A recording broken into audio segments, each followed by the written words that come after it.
Caleg ini bawa isu tentang UMKM ya? Iya betul. Semuanya rata-rata yang sudah saya wawancara tuh Betul. semua rata-rata UMKM. Hanya saja saya tidak menemukan konkretnya apa Iya. gitu loh. Iya. Jadi memang kenapa tadi ada 3 hal ya, Iya. Pendidikan yang terjangkau, kemudian kesehatan yang merata, pendidikan yang sejahtera. Ini kan sebetulnya IPM kita kan, Iya. pendidikan, kesehatan, dan daya beli. Iya. Dan ini tidak lepas. Jadi akhirnya 3 hal itu disikatnya PKS Iya. juga gitu. PKS. Nah, apa yang mau Najamuddin bawa nanti? Iya. Nah, dengan anggaran yang cukup yang tadi saya sampaikan TIP, kita bisa melakukan banyak hal. Contoh, saya sekarang ini punya database ya, UMKM. Kebetulan saya juga di pengurus Dekopin TIP. Saya sekarang pengurus Dekopi, iya, bersama dengan Pak Desari. Jadi saya mengetahui database itu dan UMKM ini UMKM dan koperasi tentunya, koperasi karena Dekopin tadi ini yang paling kuat dan paling struggle ketika terjadi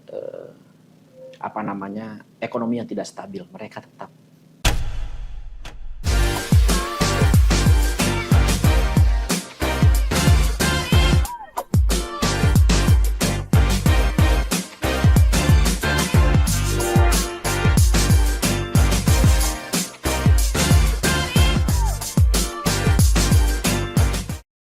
Assalamualaikum warahmatullahi wabarakatuh. Teman-teman Pojok Satu, kembali lagi di program Mau Nyoblos. Kali ini saya bertemu dengan bukan sosok yang baru, tapi justru orang lama, Pak Najamuddin dari PKS. Assalamualaikum Pak. Waalaikumsalam warahmatullahi wabarakatuh. Selamat datang. Kita ketemu lagi ya Pak, berapa tahun ya Pak kita? Waktu Bapak jadi anggota DPRD Kota Bogor, itu udah lama banget. Lama banget. Saya awal-awal jadi wartawan waktu itu, inget banget. Sekarang Bapak nih sibuk terakhir ya, yang saya tahu nih, Bapak sibuk di Rumah Sakit Umi. Betul. Sebagai apa Pak di sana Pak? Sekarang Chief Business Development. Waduh, berat nih. Tetap hubungannya dengan masyarakat ya Pak ya. Nah, Bapak dengan sekian banyak jadwal kesibukan, baik itu di rumah sakit dan di perpolitikan, bagaimana Bapak mengatur waktu dengan keluarga Pak? Oh iya, Masya Allah. Bismillahirrahmanirrahim. Assalamualaikum warahmatullahi wabarakatuh. Waalaikumsalam warahmatullahi wabarakatuh. TIP, terima kasih banyak. Sama-sama. Alhamdulillah pada sore hari ini saya sangat berbahagia bisa bersama hadir di Pojok Satu, Radar Bogor. Dan tentu ini memang sesuatu yang baru buat saya ya, setelah sekian lama saya beraktivitas sebagai salah satu anggota DPRD di Kota Bogor kurang lebih 15 tahun. Ya. Dan saat ini saya di Rumah Sakit Umi, tentunya untuk mengatur waktu saya dengan aktivitas pekerjaan dan politik serta keluarga itu memang perlu pintar-pintar. Mengatur waktu ya. Mengatur waktu. Ya sedikitnya sudah berpengalaman bagaimana mengatur waktu sebagai anggota DPRD dulu dengan keluarga, dan saat ini di pekerjaan, kemudian dengan keluarga. Tentu satu hal yang memang ingin saya sampaikan, bagaimanapun kondisinya kita tetap harus koordinasi dan komunikasi terus dengan keluarga. Posisi sekarang ada di mana, termasuk saya hadir di sini saya sampaikan. Oh, terbuka ya Pak ya? Terbuka, ada di mana Pak Naja, saya hari ini ada kegiatan diundang Radar Bogor di Pojok Satu begitu kan, sekitar jam 5. Terus setelah itu kemana lagi. Jadi semua dikomunikasikan. Oh, terus laporan itu terus. Iya, disampaikan. Posisi di mana? Jadi mereka juga tidak menunggu-nunggu yang tidak pasti kan. Jadi dipastikan pulang jam 10 lah. Gitu. Nggak perlu ditanya ya Pak ya? Nggak perlu ditanya. Langsung auto ngabarin. Itu kunci sebetulnya. Kunci dalam rumah tangga. Kalau boleh tahu putra-putri Bapak sekarang usia berapa? Ya, alhamdulillah yang pertama SMA kelas 3, kelas 12. Insya Allah tahun ini lulus. Dan yang kedua kelas 3 SMP di pesantren Al-Bunyan kebetulan. Yang satu di SMA Negeri 4. Oh. Karena dekat rumah. Iya, dekat rumah. Ya. Asik nih. Tapi ada pernah protes gak Pak? Anak-anak atau itu istri mungkin, Bapak mah berusukan mulu gitu. Iya. semuanya bisa terjadi, termasuk juga protes itu pernah gitu ya, karena mungkin mereka juga butuh waktu kan. Sementara Sabtu Minggu itu betul-betul saya gunakan untuk bersama dengan masyarakat, sekali-kali dengan keluarga. Kadang-kadang ada satu hal yang ingin saya sampaikan juga adalah mereka kita ajak bareng untuk bisa bersama-sama. Oh, diajak terjun langsung ke Diajak lapangan. terjun langsung, beberapa kali kita sudah mulai janjian. Pokoknya jadwal saya seminggu ini ke sini. Silahkan. Kira-kira saya panggil istri Umi Hana, mau ikut di hari apa? Gitu. Jadwalnya sudah terencana kan. Anak-anak juga yang tidak di pesantren, terutama yang kelas 12. Abi dia manggil anak saya mau ikut di kegiatan Abi yang hari ini di sini. Jadi mereka ikut serta aktivitas. Disesuaikan anak yang milih. Betul. Dan istri yang milih waktunya. Jadi mereka sendiri juga prepare waktunya kan. Dia tahu pernah menjadi anak yang 15 tahun bapaknya menjadi anggota DPRD, sangat sekali hektik kan begitu ya. Dan dia juga merasakan persiapan lagi nih selama 2 tahun terakhir kan saya sudah mulai. Jadi nggak kaget ya keluarga? Nggak kaget mereka. Oke Pak, lanjut lagi nih ya. Ya untuk keluarga cukup segitu kah? Masih ada. Oh iya. Tapi waktu pas Bapak mulai masuk ke dunia politik itu udah ada anak yang keberapa Pak? Atau belum? Belum ada. 2004 itu saya baru menikah 2 tahun. 2 tahun. Oh. 2022 saya menikah, 2004 saya jadi anggota DPR. Tahun 2006 anak saya pertama hadir. Itu sudah jadi anggota? Sudah jadi anggota. Jadi memang mereka hadir itu pada saat saya menjadi anggota DPR. Oke. Berarti mereka dari lahir juga udah terbiasa dengan yang di dunia perpolitikan. Apa jangan-jangan nanti ini yang mau kuliah sudah disiapkan untuk terjun dunia politik enggak? Yang pertama dia sudah memilih di kedokteran. Yang kedua ini kelihatannya ingin mengikuti abinya. Saya ingin seperti abi. Ini yang laki-laki. Ini yang di pesantren? Yang di pesantren. Oke. Berarti karena di pesantren, jadi nggak bisa ikut abinya. Nggak bisa, tapi persis ketika kan di pesantren itu boleh dijemput 1 bulan sekali. Dia memilih 1 bulan itu bersama abi. Dia udah hampir 3 kali dia ikut kegiatan saya. Ketika di pesantren kan dijemput itu subuh, pulang jam 5. Nah, dia itu memilih ketika di rumah ada kegiatan. Pasti kan Sabtu Minggu saya ada kegiatan. Dia memilih untuk bareng saya. Ngapain aja dia memberikan peran saja. Apa nih Bi yang saya bisa bantu? Ya ketika Abi sedang ngobrol silahkan aja bisa dicerna. Atau mungkin yang adek saya panggil adek Fakih. Adek pengen ngambil posisi Abi di mana gitu silahkan. Atau adek mau ikut ngomong dengan Abi. Gitu. Terakhir sebagai bagian dari betapa memang keluarga itu menjadi penting. Saya bilang hari ini setelah Abi jemput mau kemana? Dia bilang saya ikut Abi. Oke, kalau begitu ada ambil peran.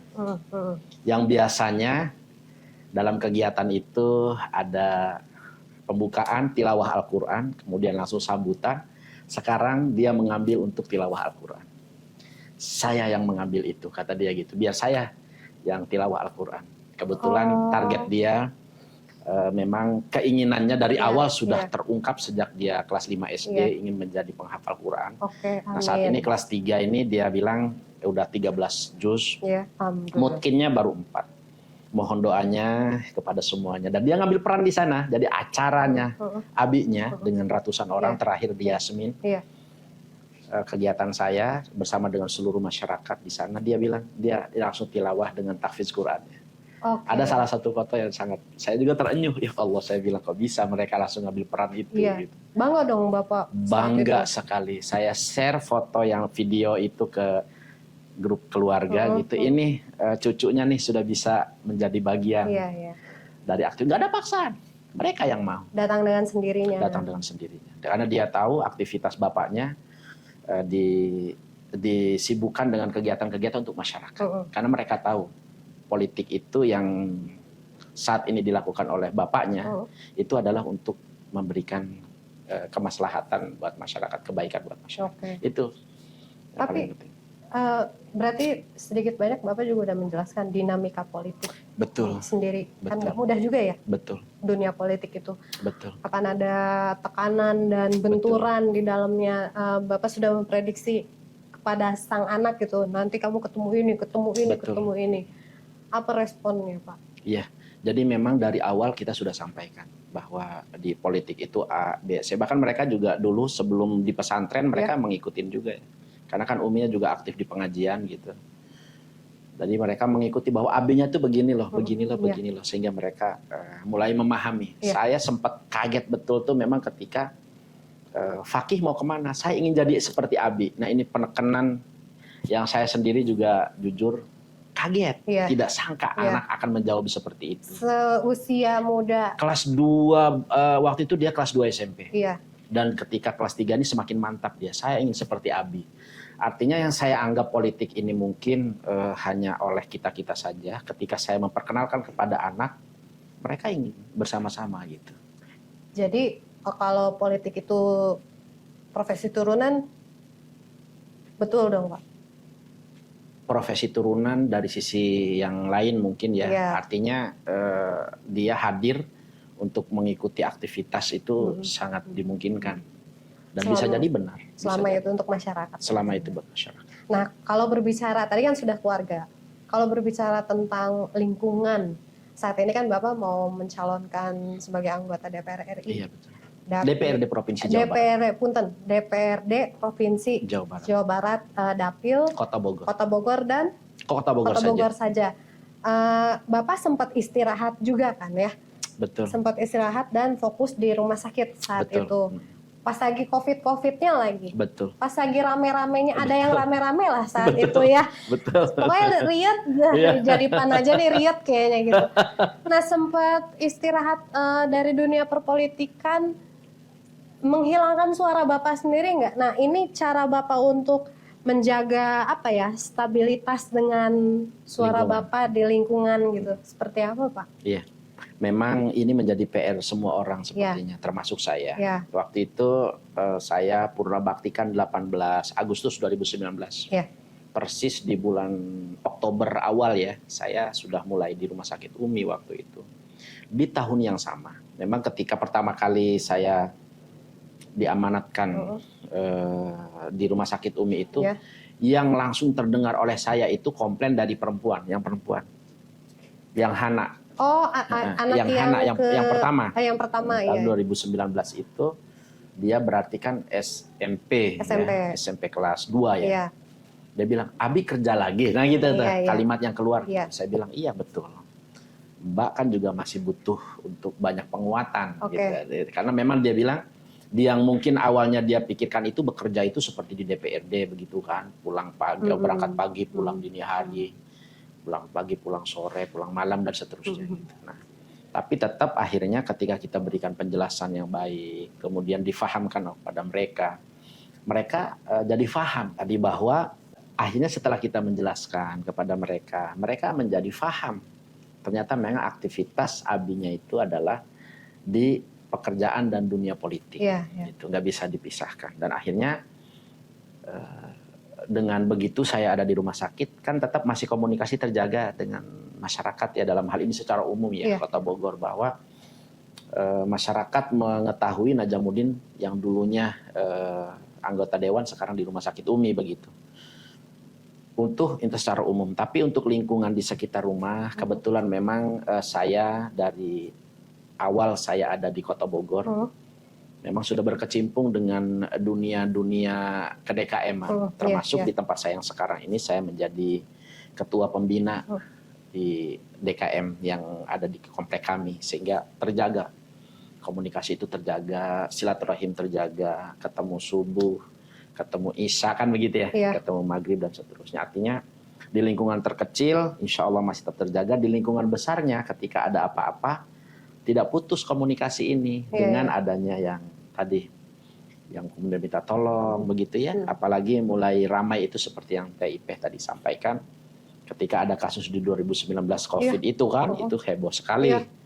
Dan ya disitulah orang-orang juga tahu, oh Najamuddin ternyata di Rumah Sakit Umi gitu. Tapi boleh nggak sih kita membahas sedikit tentang itu Pak? Boleh sekali. Nah waktu itu kan memang sensitif banget karena Habib Rizik itu kan beliau sempat dirawat di Rumah Sakit Umi dan melakukan tes USAP di sana kan. Cuma yang dipermasalahkan oleh Bapak Wali Kota itu kan hasil tesnya. ada rumor yang bilang kalau Habib itu sempat melarikan diri lewat tempat penyimpanan obat. Bener nggak sih? Bapak lah yang lebih Iya, tahu iya. gitu loh, seluk-beluk semuanya. Semua itu saya melihat terlalu berlebihan.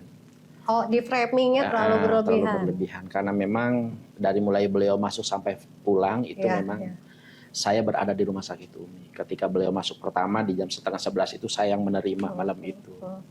Sampai dinamika terjadi itu pun juga saya mengikuti A sampai Z-nya. Sampai beliau pulang pun, ketika beliau Sabtu itu mau pulang, beliau komunikasi dengan kami, dengan saya. Sampai beliau menyampaikan, saya mau pulang. Saya bilang langsung di depan beliau, Habib sedang dirawat sekarang. Gitu. Oh, sempat ditahan sama Bapak? Iya, kan saya bilang kenapa? Saya hanya tanya. Kan, karena beliau membuka kalimat itu ketika saya masuk ke ruangan beliau di 501 itu. Beliau bilang, saya mau pulang. Kan saya refleks dong. Iya. Saya langsung bilang. Sebagai staf ya? Iya, sebagai staf. Kenapa Habib pulang? Habib sedang pelayanan di sini. Ya, sepertinya saya harus pulang. Akhirnya karena beliau mau pulang, ya kita bantu untuk beliau pulang. Dan pulangnya secara normal, tidak ada masalah. Oh, nggak lewat belakang yang diceritain? Karena sempat juga ada videonya waktu itu pas Habib keluar dari pintu. Memang kayak apotik gitu, Pak. Mungkin kalau dari sisi ini kan yang tidak benar sepenuhnya ini adalah kaburnya itu kan. Kalau pulangnya memang yang rapi karena kan di depan waktu itu banyak teman-teman juga ya kan. Jadi karena dia menghindari mau wartawan juga. Bukan juga supaya ya alamiah lah begitu. Oh, gitu. Tapi info yang perlu ingin kami sampaikan pada saat beliau mau pulang itu saya langsung telepon Pak Wali Kota. Oh, sudah diinfokan sebelumnya. Saya telepon Wali Kota. Walaupun mungkin pada saat itu hanya deringan yang beliau pegang, jadi tidak sampai tersampaikan. Baru malam. Baru dibaca mungkin. Mungkin baru dibaca. Karena kan udah keburu datang duluan ya Pak Wali waktu itu. Betul. Dan saya sempat ketemu dengan beliau menyampaikan Kang Naja, kalau nanti Habib pulang kabarin saya. Saya bilang iya. Oh gitu. Dan saya langsung mau ngabarin itu, tapi telepon saya lebih dari 3-4 kali nggak diangkat. Dan pada saat itu sesungguhnya saya mau menyampaikan bahwa Habib pulang. Tapi karena beliau belum mengangkat, sepertinya masih sibuk dan masih rapat begitu, baru kemudian beliau menyampaikan Habib sudah pulang begitu, dan merasa beliau tidak dikabarin. Padahal pada saat itu saya langsung telepon ke handphone beliau. Oh gitu. Itu realnya seperti itu. Waktu itu kan malamnya Pak Wali langsung datang ke Rumah Sakit Umi. Ke Rumah Sakit Umi, ketemu saya juga. Ketemu Pak Naja. Sendirian saya di sana. Saya nerima beliau pada waktu itu.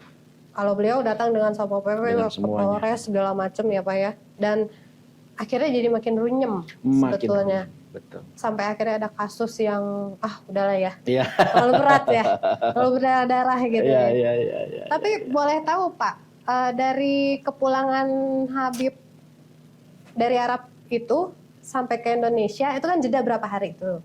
Nah itu. Beliau kan sempat di puncak juga. Nah waktu harus isolasi nih, akhirnya ada tekanan harus isolasi dulu, jangan langsung berkerumun gitu. Karena kan beliau mengundang massa saat itu ya. Waktu itu memang sudah dipetakan nanti isolasinya di Rumah Sakit Umi aja, jangan di mana-mana lagi gitu. Sudah begitu? Saya termasuk yang tidak mengikuti acara itu, tidak mengikuti info-info seperti itu. Yang saya tahu, saya dapat kabar pada malam hari Habib ke Rumah Sakit Umi.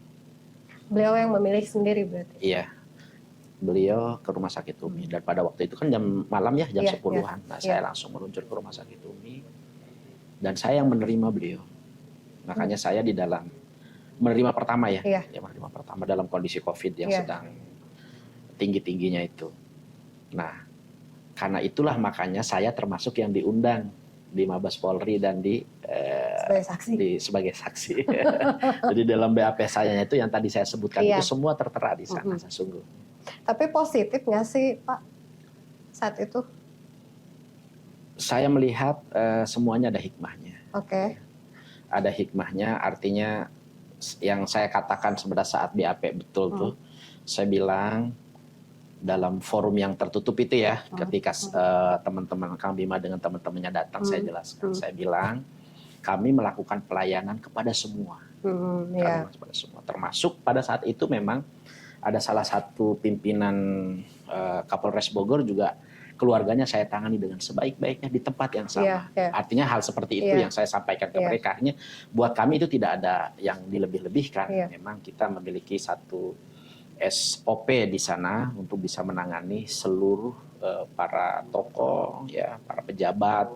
Kebetulan kan juga kita kan rumah sakit kan merupakan pelayanan publik ya. Tidak bisa memilah dan memilih, membedakan dan lain sebagainya. Tapi kita ada SOP. Insya Allah semuanya ada hikmahnya. Itu kan yang sempat dipermasalahkan itu kan karena hasilnya tidak dilaporkan. Nah kalau boleh tahu, karena ini kan sudah berlalu lama juga ya betul. Pak ya, maksudnya kita ngobrolin sekarang juga kayak nggak ada masalah gitu. Itu hasil swabnya sendiri saat itu tuh positif atau negatif Pak? Pada saat belum muncul, karena memang kan realnya itu semua sudah dibawa ke RSCM yang saya tahu. Sebelum hasilnya itu keluar, ya memang kita masih seperti yang saya sampaikan di BAP waktu itu. Adalah kita masih menunggu. Nggak bisa kemudian kalau kita dipaksa juga untuk menyampaikan itu sebelum ada keputusan kan gitu. Kalau hasilnya apa setelah itu kita bisa buka lagi tuh ada. Tapi udah ada belum hasilnya apa? Saya penasaran. Saya waktu itu ngikutin yang bikin beritanya. Iya IP ya teman-teman ya. Sebetulnya ini saya sebetulnya wilayah ini belum mau lebih ini. Belum mau terbuka untuk hal yang itu. Iya artinya ini kan sudah berlalu ya ibaratnya kita udah semua saling menguatkan, saling mencoba untuk apa namanya. Memahami semua yang terjadi gitu Oke, siap Pak. Nah sekarang kan Bapak ini lagi udah mulai aktif berarti Pak, belusukan lagi. Oh iya. Seminggu berapa kali ini Pak? Saya mengatur waktu itu seminggu itu cuma 4 kali sih, nggak banyak. 4 kali ke setiap kecamatan kelurahan.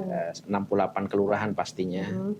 Dengan program yang saya bawa begitu ya. Apa tuh programnya Pak? Iya, saya kebetulan punya program untuk masyarakat itu pemeriksaan kacamata. Pemeriksaan mata. Pemeriksaan mata maksudnya. Pemeriksaan mata dan kacamata gratis. Iya untuk yang plus ya. Oh yang hanya untuk yang plus. Kacamatanya hanya untuk yang plus. Ini usia berapa aja boleh ikut cek mata gitu ya? Oke. Nah, tapi sempat nggak sih Pak, karena Bapak istirahatnya lumayan agak lama nih ceritanya, ada yang hilang pasti ada, apalagi COVID kan kemarin, ada suara yang hilang saya yakin gitu. Betul. Ada berapa persen sih Pak yang hilang suara Bapak? Memang itu kan kelihatannya agak susah ya, tidak bisa diprediksi berapanya. Tapi mungkin ketika pada saat ini terus dikomunikasikan dengan berbagai cara begitu, orang menjadi mengingat kembali ya. Kalau yang meninggal udah pasti ya. Iya. Udah nggak ada suaranya. Tapi mungkin kalau yang belum tahu, mungkin mereka ingin melihat-lihat lagi. Cari Najamuddin gitu kan. Mungkin masih ada tuh jejak digital di sana. Dulu anggota dewan. Iya, dulu anggota dewan. Sekarang nyalonin lagi. Sekarang DPRD provinsi. Nah, Bapak ini kalau udah lama hitungannya, wah udah pemain lama lah ya guys. Melihat politik dulu dengan yang sekarang ini, apa sih Pak yang berbeda? Iya, saya sebagai orang politik, semuanya saya anggap, kalaupun ada perbedaan hanya sedikit. Karena saya ngikutin kan ya, ngikutin politiknya. Ketika mau persiapan pencalonan dalam hal ini, begitu, bersamaan dengan presiden, ya kan? Tahun kemarin juga sama kan? Nah, artinya dinamikanya di sana. Seperti saat ini, kami sudah memiliki calon, gitu kan. Yang lain juga sudah memiliki calon, begitu kan. Dan kami ya secara organisasi gitu, selain kita menyampaikan tentang kita, tentang saya untuk calon anggota DPRD provinsi, saya juga menyampaikan, calon dari kami adalah A, B, C. Saya sebut Anies Baswedan dan Caimin gitu kan. Contohnya seperti itu. Untuk di lapangan sih saya melihat, karena mungkin saya sudah lama ya, tidak ada hal yang berbeda. Karena di titik-titik tertentu itu ya komunikasinya tetap sama. Hadir, menyapa, mungkin masyarakat ada yang menerima dan tidak menerima, itu kan sama ya, itu udah alamiah begitu ya. Tapi lebih dari itu sesungguhnya kehadiran kita di masyarakat itu sangat dibutuhkan. Minimal mereka ada penyambung lidah. Oke. Penyambung lidah, terutama memang yang saya pahami sampai sekarang ini, kebutuhan masyarakat itu saat ini tidak lepas dari 3 hal. Tentu tidak lepas dari 3 hal. Yang ini sering saya sampaikan di kampanye-kampanye saya, di sosialisasi saya. Adalah apa? Yang pertama, kita ingin masyarakat itu memiliki pendidikan yang merata. Oke. Ya, gitu. Ini penting menurut saya. Ini yang disosialisasikan. Dan disosialisasikan, saya menyampaikan 3 hal. Ya. Pendidikan yang merata. Dan terjangkau tentunya ya. Kita ingin pendidikan terjangkau buat semuanya. Sehingga warga Kota Bogor ini semuanya mendapatkan pendidikan yang baik. Terjangkau yang pertama. Yang kedua, memang yang lebih dari itu semuanya, kita menginginkan adanya kesehatan masyarakat juga yang terjaga. Ya, kesehatan masyarakat ya, artinya dia ketika sakit dia tidak ada kesulitan untuk bisa mendapatkan pengobatan itu, mulai dari puskesmas, klinik sampai rumah sakit. BPJS kebetulan lebih banyaknya masyarakat kan saat ini dan BPJS. Dan Kota Bogor kan sudah UHC ya.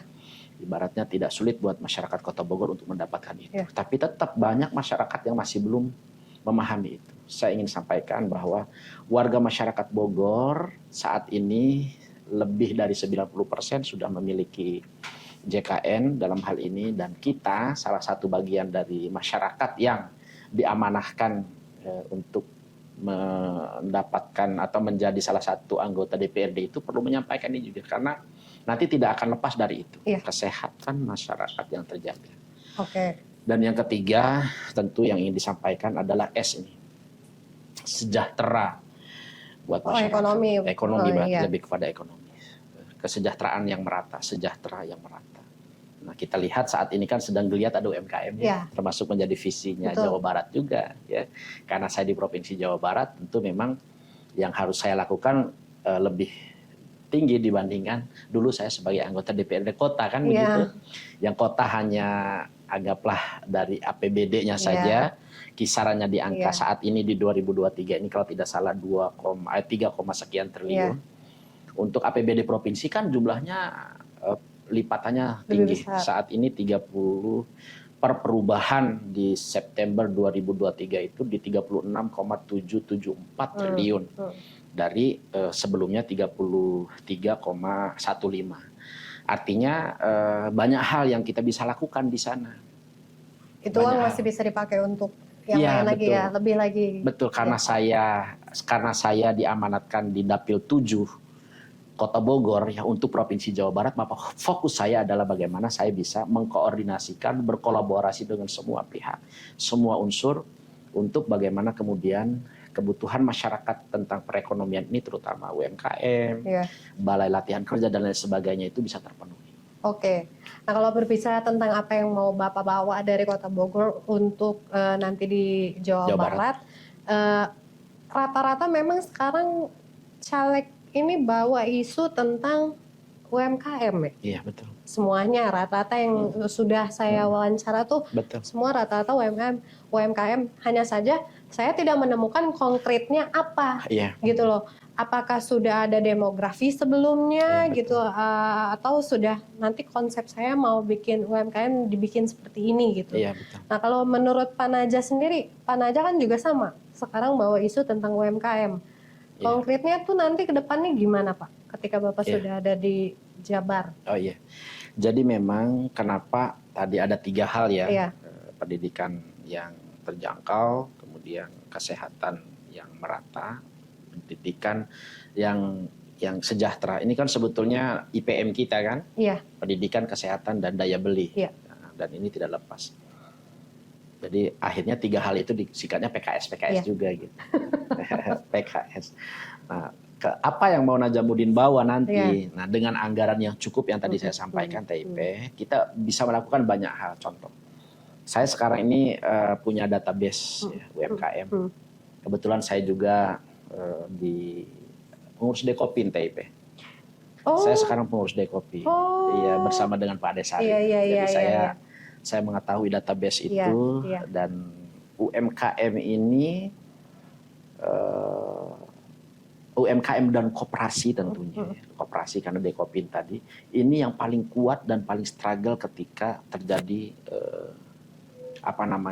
ekonomi yang tidak stabil, mereka tetap berada Terpantau lah ya pokoknya. gitu. Dan apa yang nanti akan dibawa oleh Najamuddin ketika diamanatkan, betul-betul dipilih dan jadi begitu. Ya, dengan anggaran yang cukup itu kita bisa melakukan banyak hal. Contoh, ada pengelompokan di wilayah dari 68 kelurahan itu sudah ada catatannya begitu ya.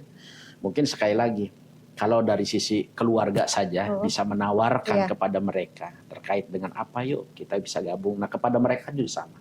Contoh, tukang jualan sayur, ya kan, agar mereka lebih banyak hasilnya, tentu kan dia harus lebih banyak yang dijual.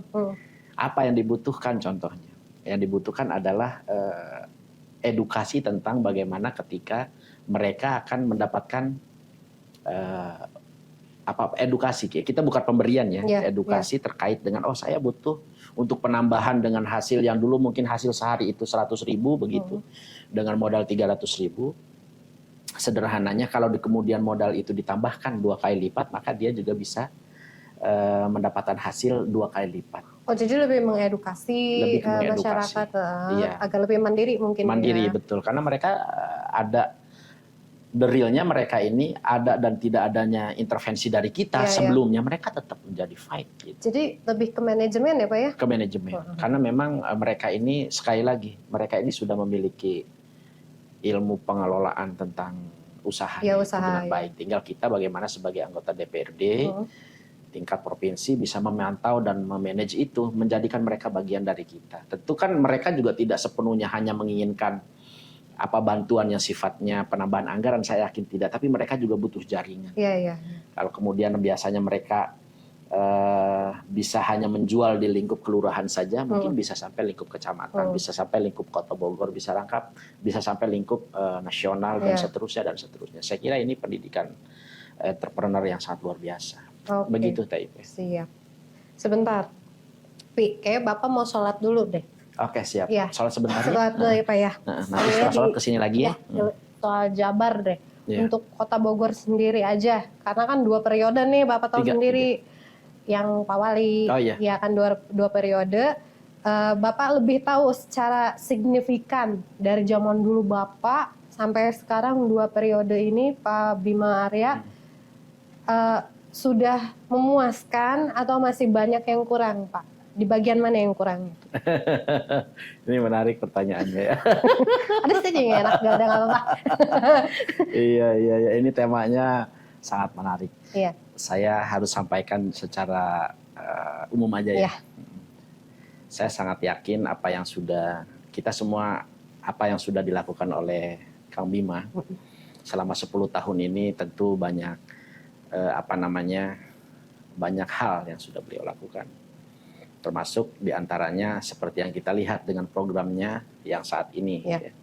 Kita masyarakat sudah tahu dengan adanya kenyamanan di taman begitu ya. Terus kegiatan ada perluasan titik-titik masyarakat begitu. Seperti pedestrian dan lain sebagainya. Saya kira harus secara jujur disampaikan, ini program yang sangat membantu masyarakat dalam hal ini ya. Sehingga kalau ditanya apakah kemudian memuaskan atau tidak memuaskan begitu, yang paling tahu memang masyarakat. Kalau saya secara umum sebagai juga bagian dari masyarakat, saya melihat yang udah dibangun oleh Kang Bima saat ini adalah sesuatu yang insya Allah bisa dilanjutkan oleh siapapun ke depan. Bisa dilanjutkan karena kebijakan yang Kang Bima buat begitu saat ini adalah tidak lepas dari kebijakan dari anggota DPRD yang ada saat ini. Dengan segala dinamikanya secara politik begitu ya. Tapi the realnya adalah apa yang sudah Kang Bima lakukan yang baik-baik pada tahun ini, pada hari ini. Dan beliau insya Allah akan mengakhiri di tahun ini begitu. Harus berani ada yang melanjutkan yang baik-baik itu.